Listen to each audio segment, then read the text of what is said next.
Wait a minute. You ain't heard nothing yet. All right, Mr. DeMille, I'm ready for my close-up. Why don't you come up sometime, see me? Rated bar! Top of the world! Fasten your seatbelts. It's going to be a bumpy night. The stuff that dreams are made of.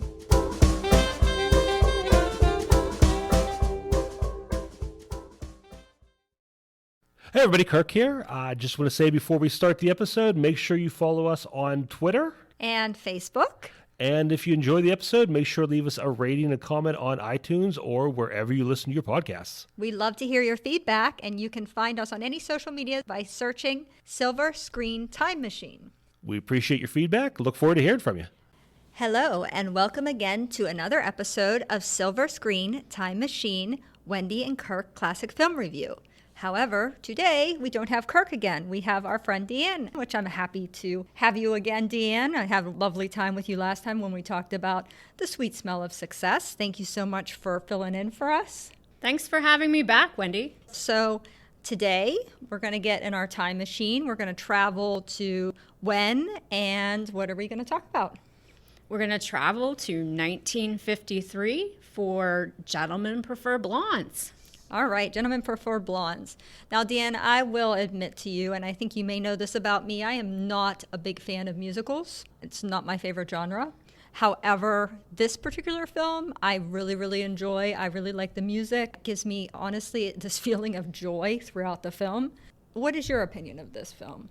I, like you, well, I say I'm not a big fan of musicals, but then I often end up really enjoying them. I say that I only like the really dark ones, but I also really like this film. The dark musicals. What are the dark musicals? Oh, things like Sweeney Todd. Oh, okay, I get you. Yeah. I'm thinking of classic musicals, and I'm like, what dark musicals are there? Cabaret. There are a few. Yes, true. Okay, just already admitted I'm not the musical expert, so. But Gentlemen Prefer Blondes, this film based on a 1949 stage play written by Joseph Fields and Anita Loos. Anita Loos, yeah. It just has a lot of O's in her name. But the screenplay by Charles Lederer. We're getting all the names today. Yeah, they're not actually too hard today, so we're lucky. But Charles Lederer, that might be the hardest name we're going to have. The screenplay, and I think he changed the screenplay up quite a bit, I believe, from the play. When he was adapting the stage production for the screen, he changed it a lot to reflect the strength of Jane Russell, Marilyn Monroe, and Charles Coburn. And I think he did a lot to really make it a very funny dialogue. There is a lot of very witty dialogue in this as well, especially, I think, particularly Jane Russell's dialogue is quite snappy and witty. I agree, and the chemistry that she has with Marilyn Monroe and the team that they make is just so enjoyable. Yeah, they're besties. They are, and it seems like that's something that for that period and even today is a bit rare to have a film about two bestie women and their adventures. Yeah, and they have each other's back at all times. They're really great bonded friends. You get the sense from the very beginning, it's kind of explained in sort of a song that they grew up together in Little Rock, and they were born on the wrong side of the tracks. I'm practically paraphrasing the song now, but they grew up together and they became showgirls because they were from the wrong side of the tracks. They didn't really have a lot of opportunity, so they thought that being a showgirl was their best opportunity, and that's kind of how we start out in the film. We see them grown up as showgirls. Another thing I like about Charles Lederer is he actually, what he did with the character of Henry Spofford III. Yes. This was originally written as a love interest for Dorothy on stage, like an actual adult. And he changed it around to be an 8-year-old boy. And let me tell you, George Winslow, who plays Henry Spofford III, has to be one of the biggest bright parts in this film. I think almost steals the film from everybody, including Marilyn Monroe. He is just hilarious. I agree. I think he needs his own film. Yeah, this kid is very dry humor, very deadpan. He's like Buster Keaton stone-faced with this very dry humor and this very sort of deep voice for this child. It's deep and raspy voice. He's just so funny in this film. You just can't help but love him in this film. And I thought it was interesting that when Charles Lederer was adapting the screenplay, his inspiration for the comic aspects of Lorelei, which is the character Marilyn Monroe plays, was his aunt, and his aunt was Marion Davies. Yes, who people don't always realize was a very, very funny silent film actress. Yes. She also did some talkies in the early 30s, but primarily silence. And because of Citizen Kane and the character was sort of loosely based on Marion Davies, I don't know, I thought, well, gosh, Marion Davies in real life, maybe she wasn't that talented. But when I finally saw some of her films and saw that she's very adept at comedy, very funny. She actually wasn't the inspiration for that character, just people assumed that. We're actually we'll get into that coming up soon, because we will be talking about Citizen Kane in the very near future. And yeah, that was a big misconception by the public. And it kind of, I think, really hurt her. And I know that Orson Welles said numerous times that she was not the inspiration for the second wife, and that he felt terrible about what it did to her and her career. But yeah, she was quite funny. And if you watch Marion Davies movies and then you watch the character of Lorelei, you can see snippets of Marion Davies. Not that Marilyn is playing Marion Davies or anything, but you can see the sort of actions that you can imagine Marion Davies doing. And perhaps some of the dialogue as well. When we're talking about Charles Lederer again, I did want to mention a couple of his other films. Like I said, he is very good at the witty dialogue, and he proves it because he was the screenwriter on His Girl Friday, which is considered one of the wittiest, snappy talking films out there. That's an all-time favorite of mine. And that's also another Howard Hawks movie, the director of this film. I was surprised to find out he did the screenplay for Kiss of Death. Oh, that's interesting. Yeah, because that certainly is not very funny at all. Versatile, very versatile screenwriter. Yes, and Ocean's 11. Obviously not the Ocean's 11 with Brad Pitt, but the Ocean's 11 with Frank Sinatra. And then you spoke of Howard Hawks, the director of this film. He's not really known as a musical director, and in fact, he refused to direct the musical numbers. He left that to the choreographer Jack Cole, and Jack Cole was completely responsible for directing all the musical production numbers in this particular film, because Howard Hawks pretty much said, I'm not doing it. I don't know anything about musicals. I'm not doing it. And probably a wise decision. Let the experts handle what they are expert at. We know that Hawks had a lot of experience with comedy and was fantastic with the comedies. I don't think there was another musical that he directed, to my knowledge. I don't think so either. He did, early in his career, he did a lot more comedies, Bringing Up Baby and My Girl Friday, as you mentioned. Towards the end of his career, I felt like he was doing a lot more westerns. He did Red River, he did Rio Bravo, and he did El Dorado, so it kind of switched over to there. But yeah, I think musicals was not his thing. But I think that Howard Hawks is probably, between Howard Hawks and Charles Lederer, are responsible for how funny this particular, well, and the actors as well, but how funny this particular film is. Yeah, I think they both had a good sense of what the pacing needed to be and just how to keep the film moving. So let's talk a little bit about the plot. We start out, as I said, we see Marilyn, her character's name is Lorelei Lee, a lot of good alliteration there, and Jane Russell is Dorothy Shaw, and they're doing their show, and then we find out that Lorelei Lee, Marilyn, has a love interest, a gentleman by the name of Gus Esmond Jr., played by Tommy Noonan. Gus Esmond Jr. is a very wealthy fellow, but it appears to be that his money is sort of a family money. Actually, his wealth comes from his family, and his father kind of controls the wealth and kind of controls Gus. Yes. Marilyn's character, Lorelei Lee, is definitely presented, I would say, as kind of a gold digger. Dorothy is a little bit more the sort of sensible person, kind of trying to look out for her, make sure she doesn't get herself in trouble. Whereas Marilyn, Lorelei Lee, thinks that she is looking out for Dorothy and trying to not let Dorothy get herself into trouble. So the fact is, as I said, they have each other's back. And Lorelei Lee, Marilyn, is trying to snare Gus Esmond Jr. and Tommy Noonan for his money, and he's clearly smitten with her. Yes, so added to the bargain, not just the money. Yeah, so he's clearly smitten with her. He wants to marry her, right? But every time they get to the point where there's a chance they might be able to get engaged or something, and the father will call, and he kind of frightens Gus off again. So originally, Gus and Lorelei were supposed to go on sort of a wedding trip, I guess. They were supposed to elope to Paris. But I guess the father got wind of the matter and said, no, Sonny, you're not going on that. And Marilyn decides, well, I'm going on the trip anyway, and instead I will take Dorothy. So they go and board a ship for Paris. And while they're waiting on the dock, they find out that there's going to have some other company on the ship. And it is the U.S. Olympic team. Yes. And they're going to go on the ship with them to France.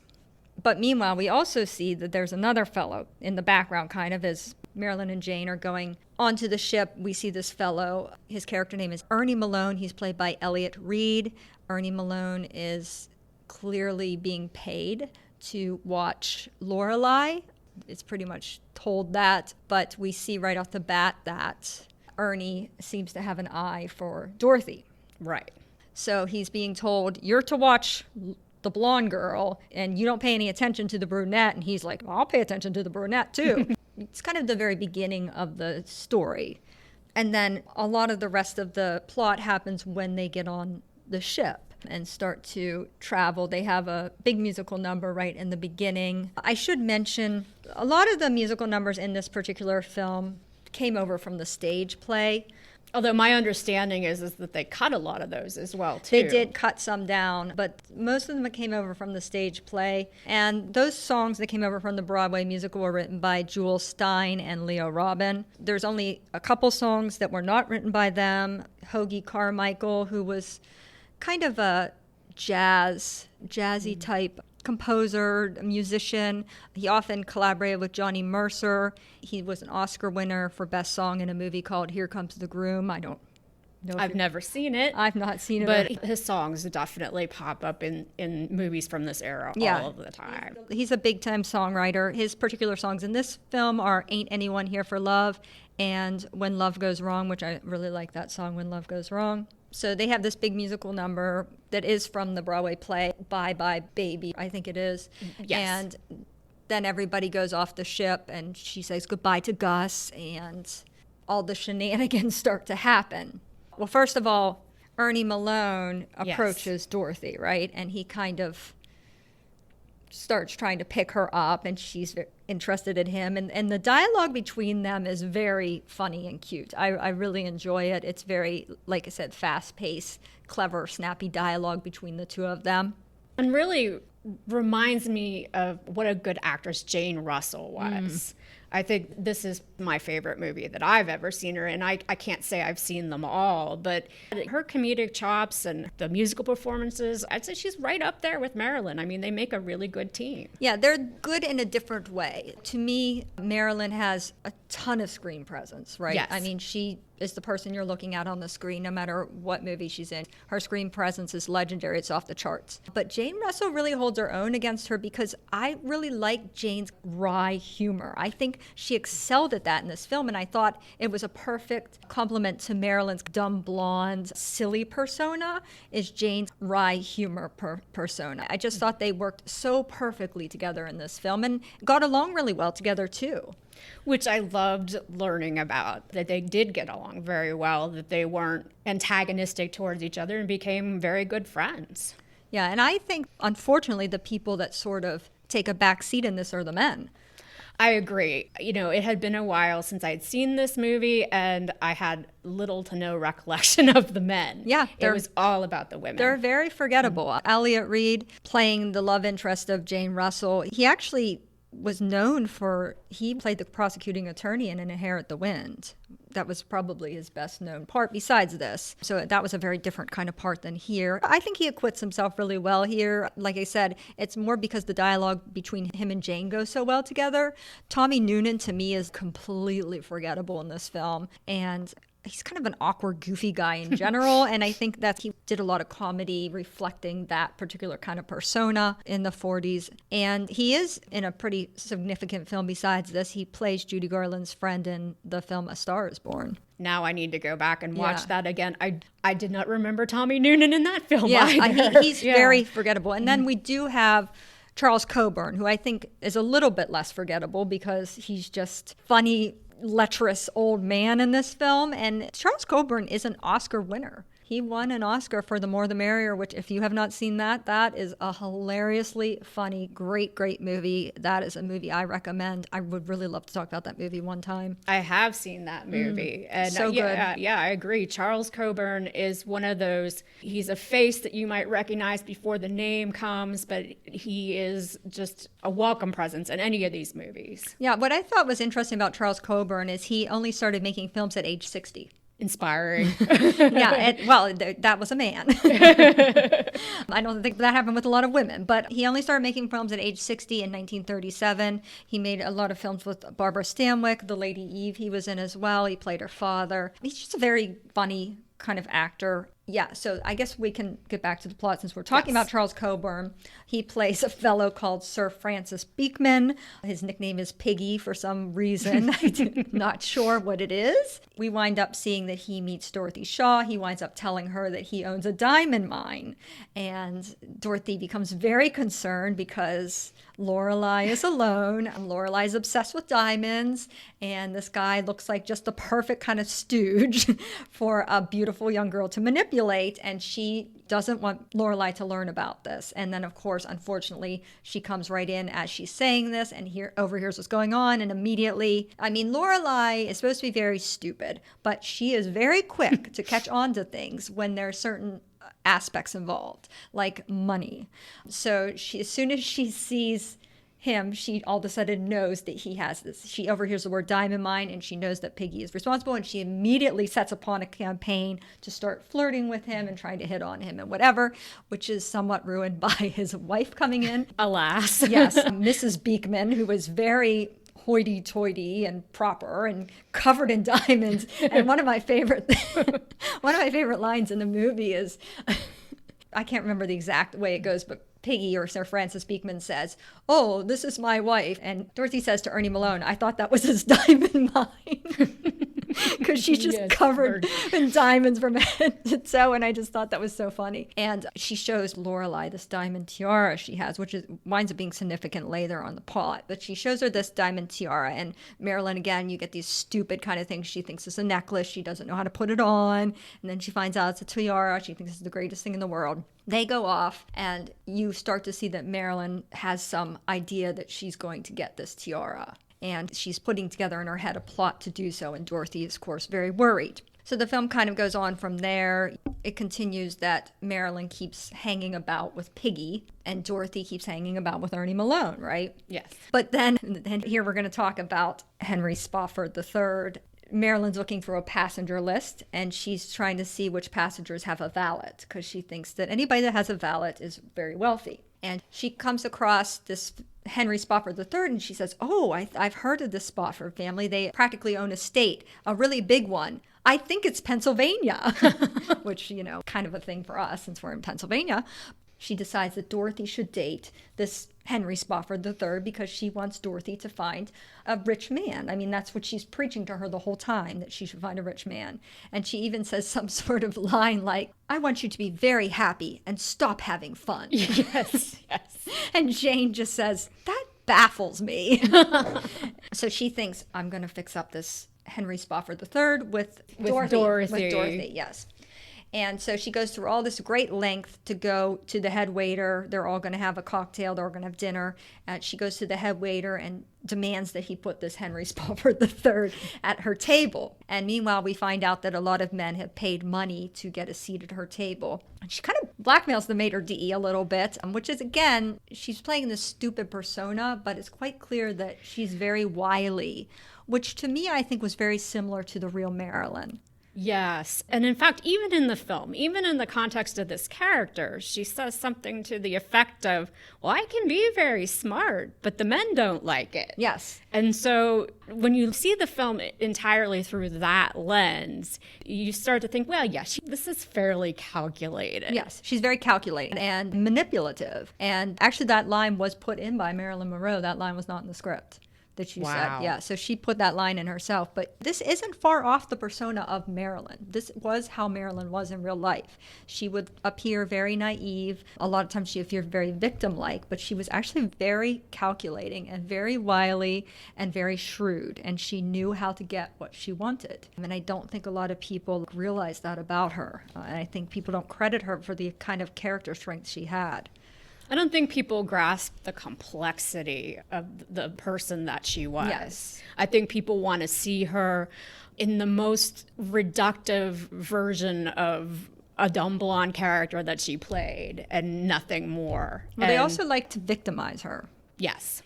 She was so victimized. Hollywood did this to her, and that's not really accurate at all. If you really look into Marilyn, that's not very accurate as to what happened. I think Marilyn took advantage of Hollywood or took advantage of people in Hollywood to get where she wanted to go, not vice versa. That's the impression I got from Marilyn. I've done quite a bit of study on her, so. Yeah, and I think to get to that level of stardom, it's no accident. It's very seldom an accident. No. Yeah. No, especially the level she's at, which is legend, basically. But anyway, let us get back to, so this is, to me, a very funny scene in the movie. It's really funny because you have to remember that earlier in the film, when she meets Piggy, Marilyn says to him, "Having heard so much about you, I expected you to be much older." And Dorothy's like, "Oh, come on, lay off, honey." But then it's funny because that's an important thing to remember, because later on when they come to the table and they're all sitting at the table, and Ernie also bought a seat at the table, so he's sitting there as well. So Marilyn comes up and immediately arranges that Henry Spofford will be sitting next to Dorothy, but he's not present yet. Everybody else is at the table, they're all talking, and we're waiting on Henry Spofford III. And then all of a sudden the maitre d' comes up and says, "Oh, Henry Spofford III has arrived." And Marilyn gets real excited, and she's whispering to Dorothy, "Please try to make a good impression." Something along those lines. It's not that exactly. And then here comes to the table this boy that's 8 years old, and Marilyn's face when she's looking at him, like this astonished look she gives this child, and he comes and sits down, and Dorothy says to him, "Well, Mr. Spofford, having heard so much about you, I expected you to be much older." Yes. Yes. And then the funniest part about it is that George Winslow, Henry Spofford III, says, "I'm old enough to appreciate a pretty girl when I see one."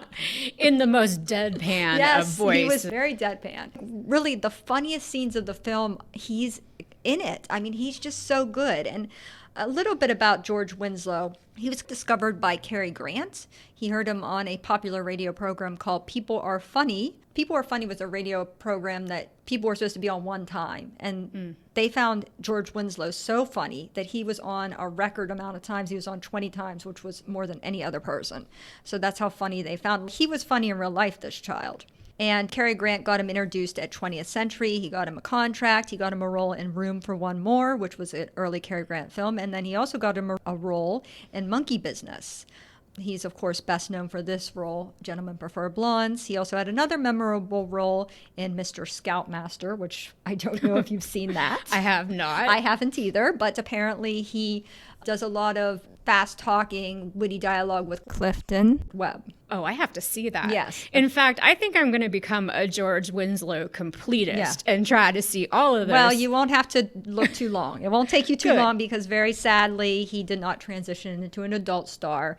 I guess he had a very awkward transition. He'd lost that voice. All the shtick that he had was gone. And he would wind up spending 4 years in the Navy during the Vietnam War. And he would become a career photographer and also a postal worker. And what I thought was most interesting about George Winslow is around middle age, he started to take in feral cats, and he would spade and neuter them, and he wound up having like 25 feral cats that lived with him. He considered that his family. Wow. So that's, in case anybody wanted to know more about George Winslow, that's the information about him. Back to the plot. What winds up happening is that Dorothy winds up finding out because she's walking down the deck the one day, and she sees Ernie Malone, and he's taking pictures in a window. And she's like, "What's that about?" And she goes in the window and looks, and she sees it's their room, and Lorelei and Piggy are in the room. So she immediately goes in and asking Lorelei, "Was there something that you were doing that was incriminating?" And it's a very funny story about Africa and a python and a goat. And I thought it was so funny because the scene is very funny. And then she says, while Piggy was squeezing the goat, Ernie Malone was taking pictures in that window. And Marilyn says, what for? And she says, well, the National Geographic magazine. I just, so many lines are so funny in this. So they come to a realization that Ernie Malone is a detective and probably hired by Gus's father, Gus Esmond Sr. At that point, they think, well, we have to get the film back, right? Because we don't want those pictures being shown to Gus. She's worried that Gus is going to get upset. So they go on this plan to go get these pictures, the film back. And this is, to me, I think this is the funniest scene in the movie. And again, it's going to involve George Winslow, but Of course. we can't even say the scene without laughing. Marilyn goes into Ernie Malone's cabin to search the cabin, and Dorothy keeps Ernie Malone with her. That she's pretending they're on a date. He doesn't know that they're aware of what's going on yet. So Marilyn searches the whole room and she can't find the film. So she's going to go out of the room and she realizes that she can't get out. The door's locked. I don't know how the cabin's locked from the inside and don't let the occupants out. I'm not really sure. Only in movies like this. Yeah, I mean, I guess it had to be part of the plot. So she thinks she might be able to get out the portal window, which is those circular windows. And she does this little thing where she measures her hips to the window to see if they fit. And she starts to get out the window and she gets stuck. And as she's starting to get worried and panicked, and all of a sudden Henry Spofford III comes along and she says, oh, please help me out this window. I'm stuck. And she makes up some ridiculous lie like, oh, the steward locked me in. And he says, well, why didn't you ring for him? And she says, well, I didn't think of it. And he says, are you a burglar? And she says, no. And then she's like, please just help me. And he's like, I'll help you for 2 reasons. She's like, never mind the reasons, just help me. And he says, 1, I'm too young to go to jail. And 2, you've got a lot of animal magnetism. Yes. And again, that kid's deadpan face and that voice. It's so great. And then what winds up happening is that Piggy starts walking down the corridor and she's still stuck in the window and he's trying to help her out. And Piggy starts walking down the corridor and she's like, what are we going to do? What are we going to do? And he finds this big blanket and he says, here, throw this over yourself. So she's got this blanket all covered up to her neck. Just her head is out this portal window. And it looks absurd. She looks like she's 8 foot tall. It looks very funny. And Piggy's like, what are you doing up there? And she says, it's so much nicer up here. And he was saying something about her having a cold. And she says, oh, she doesn't have a cold. And he said, well, let me feel your hand. And Henry Spofford is under the blanket. Yes. So she can't give him her hand because she's in the portal. So you can see Henry Spofford's hand comes out. And then Charles Coburn starts caressing his hand and goes to kiss his hand. And Henry Spofford goes, stop that, with like his little froggy voice. Yes. And Charles Coburn is like, what's going on? And Marilyn's like, laryngitis, I guess. And she gets this sort of deep, raspy voice. And just that scene is so funny. I think that's my favorite scene in the film. I have one that for me rivals it though. Oh, yes. What is that? I have to talk about my favorite number, whose title I will probably mangle, which is the Hoagie Is Carmichael. There Anybody Here for Love? Ain't there anyone? Ain't There Anybody Here for Love? The Jane Russell song, In the Gym. Oh my goodness. The censors must have been asleep. I was going to say, you could see right in those men's shorts. I was fascinated by the design of those shorts. They're wearing very short shorts. And they are flesh colored, and except for like a little band of black on them. And so you do feel as if you're seeing a lot more than maybe you probably are. No, if you look carefully, you can see more. Good to know. Maybe I didn't have that good a print. Well, I'm telling you, go back and watch it because they're doing, it's not like they're just standing there in these shorts. They're doing splits. Oh, no, that's true. They're doing like all these exercises and things, and they're flinging themselves all around. At one point, they're doing like the Busby Berkeley choreography, and it is just so funny. And she is just so cool and calm and collected. And then to top it all off, she falls in the pool, which that just happened. Yeah. And certainly wasn't scripted. And Howard Hawks liked it so much, they kept it in the film. So it just feels very spontaneous. And what a professional she was. She just kept going on with the scene like nothing had happened. I mean, clearly it was a mistake. It hadn't meant to happen. One of the guys knocked her over by an accident into the pool, and she just continued with the scene, and they printed it that way. Such a trooper. Yeah, she was. But I guess another very funny scene, actually, probably my second favorite, is they don't find the film in the room, so they figure he has it on him. they get him to go to their room. He comes, and Marilyn, again, this is when you see Lorelei's character is not stupid. She's got this plan where she's got the heat up really high. She's mixing a drink with 5 kinds of alcohol in and 3 sleeping pills, and she's mixing it all up, and he comes in and she gives him the drink, and meanwhile they have 2 drinks too, but theirs are just water and bitters, and she tells Dorothy this beforehand, and she makes a very interesting limerick toast. It's kind of disturbing. Arnie Malone drinks this, and he's like, of course, like gasping because it's all these different alcohols, and they're just staring at him like, is something wrong? And Jane Russell gives him a glass, and he thinks it's water, and he drinks it, and he's like, that's straight vodka. And she's like, did you want something else? Or and he was like, no. And then he starts to feel very tired and very hot, and they're like, well, let us take off your coat. So they take his coat and they take it in the back, and the film is not in there either. So they're like, well, it must be in his pants. And then they're like, well, we'll have to get those too. And so they come back, and he's pretty much almost asleep in the chair because of the sleeping pills and the alcohol. And then what they do is they say, oh, he probably needs a glass of water. And they take a pitcher of water, and they basically pour the water all over his pants. And so he's like soaked, and they say, oh, we can't leave you in these wet pants. And he says, oh, I'll just go back to my room. And they hold him down, and Marilyn rips his pants off of him, and he's all screaming, and he's like, what kind of a dinner party is this? And the steward comes in, and Jane says, oh, take him to his room. He's not feeling well. Let's put something on him. And they give him this big flowery lingerie looking like robe to put over, and he goes out with that on, and then they do find that the film is in his pants. But then it turns out that he winds up having a recording device in their thing where he's recorded them as well, and he knows now that they confront him, they say they basically don't want to see him anymore. And also Marilyn uses this opportunity to manipulate Piggy into giving her the tiara. And then they wind up landing in Paris, and they go shopping, and they go to the hotel.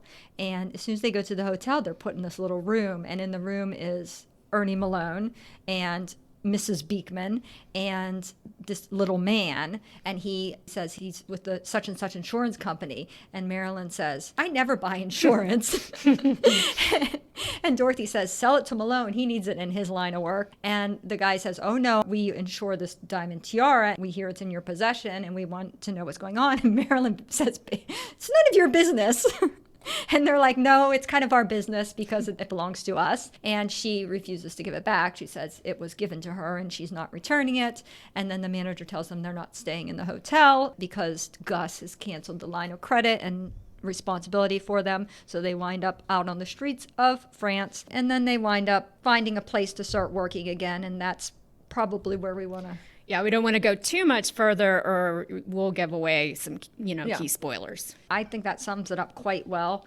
I would say I want to mention the costume designer, this person named Travilla, which I was not familiar with that name, but he did a lot of the costume design, I guess, for 20th Century Fox. I think he must have been a 20th Century Fox guy because he did How to Marry a Millionaire. He was nominated for an Oscar. He won an Oscar for The Adventures of Don Juan in costume design. And he worked with Marilyn numerous times, all the way back to Don't Bother to Knock. A couple interesting things he did is he did the costume design for Pickup on South Street, which I didn't necessarily think there was very much costume design on that one, but... It would be distracting if you did notice the costuming in that film. Yeah. But then he also did the costume design for something more recent, the Thornbirds miniseries with Richard Chamberlain. And Barbara Stanwyck. Yeah, I thought that was interesting. The beautiful pink dress. I mean, we have to talk about diamonds are a girl's best friend. Yeah, so he designed that dress. Her wardrobe in this is gorgeous. Yes. And Jane Russell's. Jane's. Yeah, and Jane Russell's too. And the nice thing I thought about this film is that they weren't dubbed. They let the girls sing. Yes, I had read that they sort of had Marnie Nixon on hand, who dubbed basically every musical voice in the 50s. Yeah. But for the most part, they used Jane and Marilyn's voices. Yeah, Marnie Nixon did a couple lines in Diamonds Are a Girl's Best Friend when she sings all those operatic no's, no, in the beginning. Yeah. And also the very end. Just a couple where she goes up high in that song, Diamonds Are a Girl's Best Friend. Marnie dubbed her just very few times. Other than that, none. So that was really nice. There was a lot of complaint about the unfairness of the salaries in this. Marilyn made $500 a week. You would say that Marilyn is probably the lead star in this film. Yes, although I think 1953... She wasn't very... She's ascending. Jane Russell is an established star. It seems strange now. Right. Yeah, because Jane Russell made $200,000 for doing the whole picture. Marilyn made $500 a week, so that was something that I think bothered Marilyn. Even though she was working her way up, she felt like she was the star of this show. It's called Gentlemen Prefer Blondes. She would go and say, "I'm the blonde." She was very specific about it. I thought it was interesting when I was looking things up. One of the male dancers in Diamonds Are a Girl's Best Friend is an uncredited George Chakiris. From West Side Story. Yep. Which, yes, I'm going to have to go back and try to spot. Yeah, it says that he, after the men, when they pretend like they're committing suicide, he appears directly to her left as Marilyn begins Diamonds Are a Girl's Best Friend song. It's just as she sings the word "quite continental," he's on her left. So very specific, so you can look specifically for him. This film earned $5.3 million at the box office worldwide and was the seventh highest grossing film of 1953. And that really, I think, speaks to the box office appeal of Marilyn Monroe specifically. And that same year, I believe she also did How to Marry a Millionaire. She did it right after. They were back to back. So what a great double feature that would be. The girls that are friends Yes. and looking for husbands. Be a lot of fun to look at both of those side by side. I really like How to Marry a Millionaire. I probably like it a little bit better than this one, maybe because they're not singing. Although I like the songs in this, to be honest. But yeah, I really like that. The cinematographer was Harry Wilde, not very well known. Again, I think that these were a lot of Fox contract people, but he did do His Kind of Woman, which is, I don't know if you've seen that movie.